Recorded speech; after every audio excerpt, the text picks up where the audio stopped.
मो डॉक्टर शोभागिनी नंद आउ मो जड़े शिक्षयित्री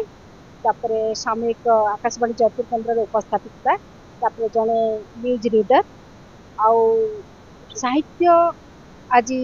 जहाँ कहुचे जे समान हित साधन करे साहित्य समस्त हित मातृभाषा ही साहित्य आसी से साहित्य को बजाई रखापी जो आज आम महिला साहित्य संसद लेखिका मान कराई सत्य यही साहित्य संसद केवल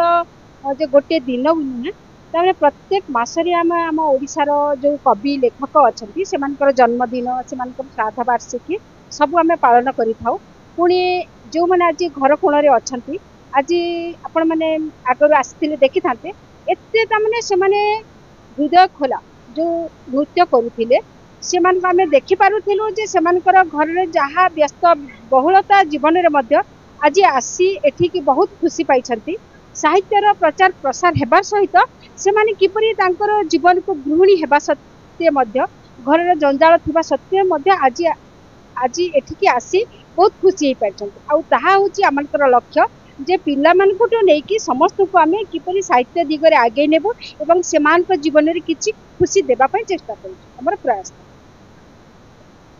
निश्चय बांधि रखिपारी से माने जो माने कि किसी कहि पारु नथिले घर कोण रे लुचि रहिला परि रहुथिले आज से माने किछि कहि पारुछंती करि पारुछंती एवं निश्चय आगे से माने आगे जिवे एई संस्था हमर अनुषा मार्सी अछंती एई बयसर अपराह्न रे मध्ये आज हमनको बांधि रखिछंती आउ से मानकर तांकर टिके कॉल रे तांकर हम पई आदेश उपदेश हेले मध्ये आमे ताहाकू उत्साह प्रेरणा भाव रे सब बेले ही नै थाउ एवं तांकर जो यही बयस आमको जो साहित्य बांधि रखिंट आम ताके भूली पारू ना यही साहित्य द्वारा निश्चय आम समाज आम देश निश्चय परिमार्जित हेबो बोली आमर आशा आकांक्षा लक्ष्य हूँ साहित्यर विकास हेबो आज जो इंग्लिश मीडियम पिला माने से माने जहाँ कि ओडिया पढ़ी पारु नांती कहि पारु नांती से माने ओडिया भाषा को जेपरि भूली न जातु बा ओडिया पढ़ुथिबा पिला को घृणा न करू तांको मनरे गोटे इगो न हो आम इंग्लिश मीडियम बा आम इंग्लिश पाठ पढ़ुचु बोली जहाँ पढ़ती हाँ सेटा जेपरि आमर व्यासकवि फकीरमोहन गोटे कही जे तमे इंग्राजी पढ़ इंग्राजी लेख किंतु ओडिया भाषा साहित्य को सम्मान दियो निजर बापा माँ को सम्मान दियो